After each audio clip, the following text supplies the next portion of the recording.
Welcome into episode 2 of Wellness Practices with Delvin Breaux. Yes, sir. Our guy. So we are here at Indigo, obviously, and I'm Wood Courtney. I work on the Jordy Collada Show Monday through Friday, 7 to 9, and also on Mic'd Up, which is also hosted here at Indigo on Monday, Wednesday, Friday, Monday and Wednesday, 6 to 8, Friday, 1 to 3. So happy to be here. Episode 2, let's get cracking. Man, How you been? Sir. Man, wonderful, man. Good. I feel like we crushed the first episode, so we just right back in. I got invited back, so I did something right. Yeah, man. But give me a little bit about Indigo, your partnership here, and what the message we're trying to spread. Yeah, man. The mission between I and Indigo is basically just to spread awareness about cannabis and hemp in our communities, in our respective communities. Oh. And I think it's amazing. Speaking of, let's go ahead get and into it. Speaking of CBD, they do an amazing job of not only just having the best quality products, but they also do a great job of educating, and that's our mission.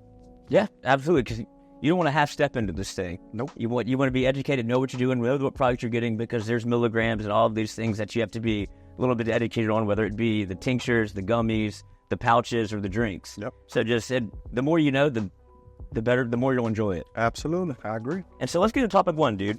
It's a little bit of wellness practices, glimpse into your daily routine, because I feel like that's something that not only goes hand in hand with THC, CBD, mental health, but having a routine is super important. So give me something that whenever you went from not having one to having one, and how much your life changed in just that regard. Yeah, man. So a daily routine for me, man, on my workout days, I will wake up in the morning, take a hot shower, all right, get fresh, get a hot shower, then I will roll up me some sativa. I will get my sativa going, preferably lemon cookies from Indigo Hemp. I will start that off, and then I will get my yoga meditation in. But prior to, I never thought about doing hot yoga, never thought about taking a shower, never thought about doing any of that prior to, just because I didn't have that sense of balance or that experience, right? I've learned that through guys like Drew Brees of having a daily routine, so that I had to end up starting mine. So like I said, it was, I do a hot shower in the morning. I wake up and I consume me some sativa, lemon cookies.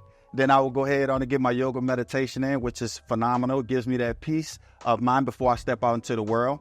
Then right after that, I'll go straight to workout. I don't even eat breakfast, man. I go straight to workouts. I dominate my workouts about an hour and a half. And then I come home and I have an Indigo seltzer, man, CBD seltzer for recovery. So, yeah, that's my routine. And for those that don't know, sativa get you going That's up. Indica in the couch. Yeah. Sativa get you going, to get you like a little natural, little bit of a buzz, to have a little bit of energy throughout the day.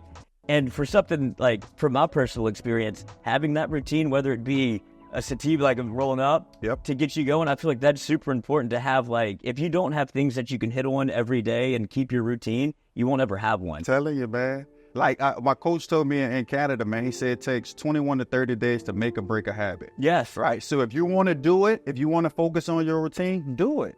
Like, don't look at the outskirt. Don't look at what nobody's saying about you. Don't look at it 30 days. Just do it one day at a time. It's your routine. Take it one day at a time and how you want to apply it each day. So, and it makes, I'm telling you, it makes such a difference for and it's not even that big of a leap. If you just do it one day at a time, where if you have to make a checklist, whatever you got to do, where you're like, all right, this leads to this leads to this, and you look up and it's 6 p.m. and you roll it up again with the indica, now we good. We good. Yeah, it's like I dominated the day. Yeah, indeed. One of the things that I think is super important that people have a hard time getting into, I don't know if it's not necessarily a stigma around it, but just the idea of meditation and how much it can change your outlook on the day.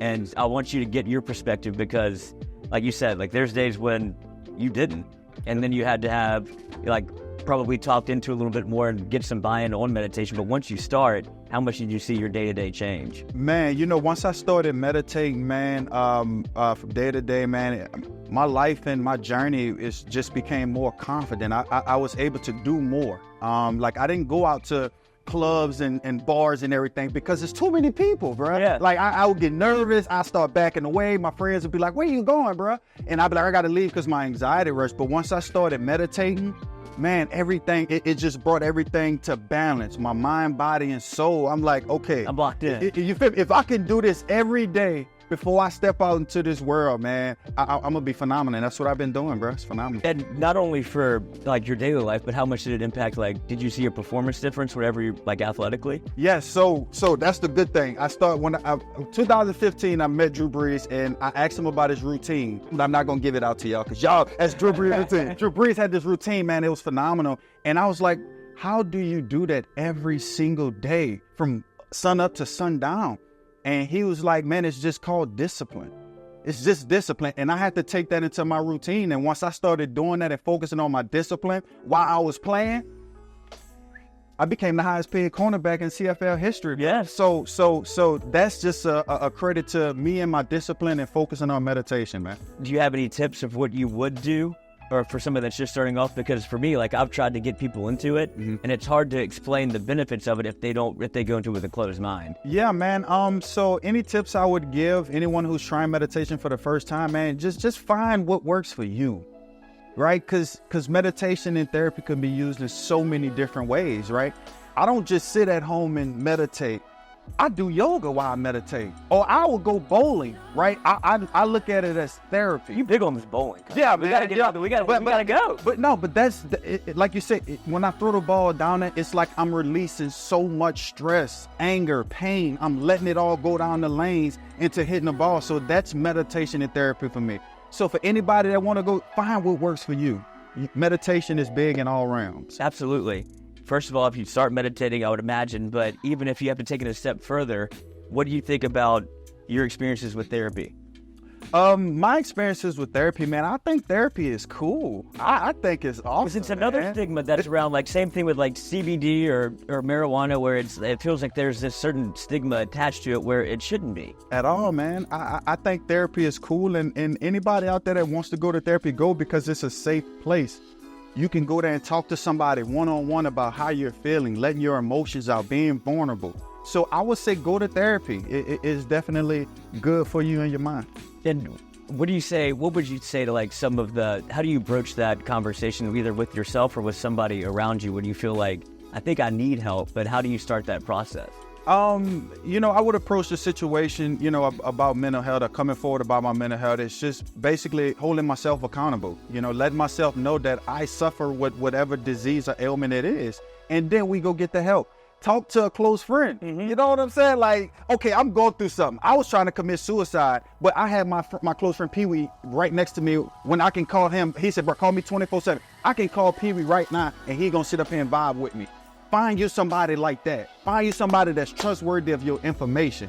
You know what I'm saying? Because it gets serious. You don't want to go in those dark spaces, man. I'm telling you. And I would imagine that probably Pee-wee didn't know you were struggling that much. Like, at all. You can put up a fence and be like, dude, oh no, he's happy. It's like, bro, I'm going through it. Absolutely. And it's hard to make that leap. And whether it be a therapist or like start off with a friend, be like, that's my guy. Yep. And like, I know that like, dude, I'm going through it. And it's a vulnerable state to be in. Absolutely. But you have to take that one step to get to the next step. Man, I'm with you. Yes, sir. And so what strategies do you think, aside from, like you said, you found a friend, but whenever you do have setbacks or failures and you get into that dark spot, what are some strategies that have helped you pull out that, like, get out the hole? Man, the strategies that help me get out, my failures and setbacks, man, is prayer, man. I'm a man of God, and I let him lead everything. In any situation, adversity I simply pray. And I promise you the sense of relief I get once I say a prayer, knowing that something's here hovering over me, giving me that sense of calmness, man, is real. So I would say I pray. And for anybody out there who's going through stressful situations, find God. Find him. Find that's the free light, therapy. Man. That's free therapy for you, man. Find the light, and then you got to go to work. Once you pray for what you want, you got to go to work.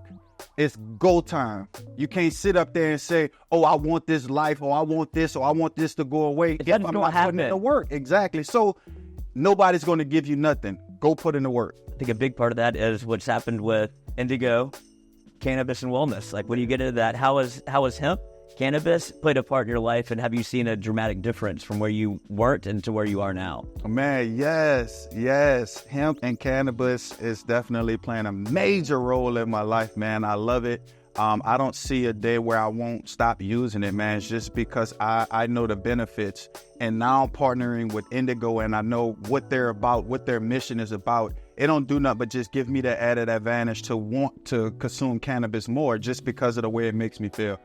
Man, I love it, man. I want more people to jump on this bandwagon. First, get educated. That's my next point, because there is a world where I was in college, and there's some times where you're like, I don't know what I'm doing, and you're like, oh, I don't think I like it, and then there's like, I'll never do it again. It's like you're not using it correctly. So give it a little bit, and that could just be THC. There's also a world where you just do CBD, which has none of the psychoactive effects, and it would make you feel better, but you still have this thing attached to marijuana where I didn't like it when I did it. And so can you give a little bit of a perspective on the differences of CBD and THC? Yeah, man. So one gives you euphoria and one don't, man. CBD doesn't give you the euphoria or that runner's high, right? Or that racy feel or anxiety, right? It's more so of the body. Then you got THC tetrahydra, which gives you the euphoria, right? The racy feel, the anxiety thoughts, and all those things. So, and how they play a role in our wellness is they both work. It all works. If you understand how the CBD works, like you said, that it's just supposed to not make you feel high. Right. Not supposed to have you with racy thoughts. It's going to help your body stay calm. So if you know that, then you'll know what to do when you go into a dispensary, right? You'll know, okay, I'm suffering from this ailment. I think CBD would help this, and you go from there. So that's how it plays a role in health. Yeah, because I think a lot of people go in there, they look at the THC content, they're like, I want the strongest you got. Powerful. And then you're like, brother, I'd come back to earth. Like, I don't think I like that.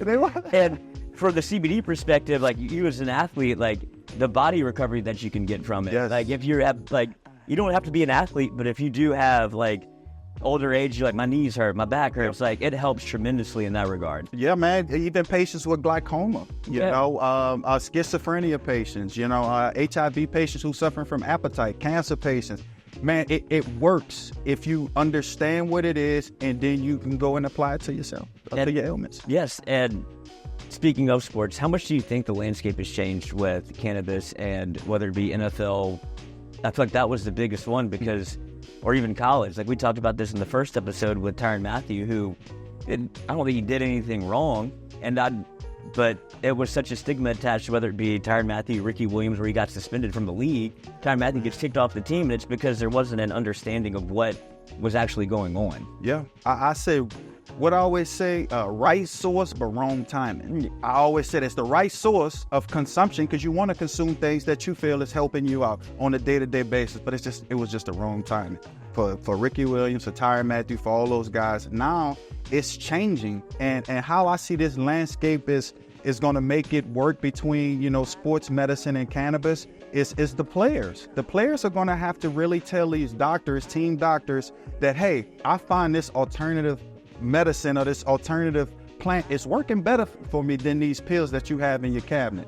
So it's going to be solely on the guys, man. And I have faith. It's 85% of guys, almost 90% of guys in the league consume cannabis of some sort. So it's going to be on them to put their foot down and say, hey, I'm done with the pills. It's making my liver bad, my kidney bad. What about the longevity of my life? I want to do this plant. Can I do? And I think that's when the landscape is going to really change. A real addiction, where it gets to like, oh, I like the way this feels, and now I feel like I've taken these for so long that I just do it every day. And then you could have a healthy alternative, and that's where I think, especially the NFL has come a long way with being able, like, accepting of that, because it just felt like this is how we've always done it. Like, you go pop a pill, Toradol, whatever, to get you out there, and you would get in trouble almost for if you tried to talk about doing, like, using marijuana. Absolutely. And now you see guys that are kind of at the forefront of it with, or like Calvin Johnson, like started, big into the marijuana industry. He's like, because I was doing this because I needed to. Absolutely. And I said, but it wasn't talked about out loud, and now I feel like you can finally have that conversation. Man, yes, and that brings back to the point, these players are going to have to talk. Former players who are in the cannabis space now, such as myself, I love it. We're giving these guys an opportunity to see how beautiful this plant operates for your body. And not just your body, but the recovery aspect. Because listen, if I can go out there and play a game for 3 hours, and car crashes every single play, right, and I get home and I consume me some cannabis or marijuana that helps ease my body, and I wake up the next day and want to do it again, that tells me that it works. The plant works, so why not? Right? I couldn't imagine a bigger advocate for somebody that came back from your injury history, where it's a miracle. Come on. Essentially, that's like, hey, if this is what worked for him, I don't see why it wouldn't work for everybody else. Come on. Hey, I wouldn't lie to y'all. I broke my I'm leg. still here. I broke my leg 3 times and I'm still here. I love cannabis. You guys should join too. All right. I'm Wood Courtney, Delvin Breaux. That should wrap for episode 2. We'll be back next week to see y'all for episode 3.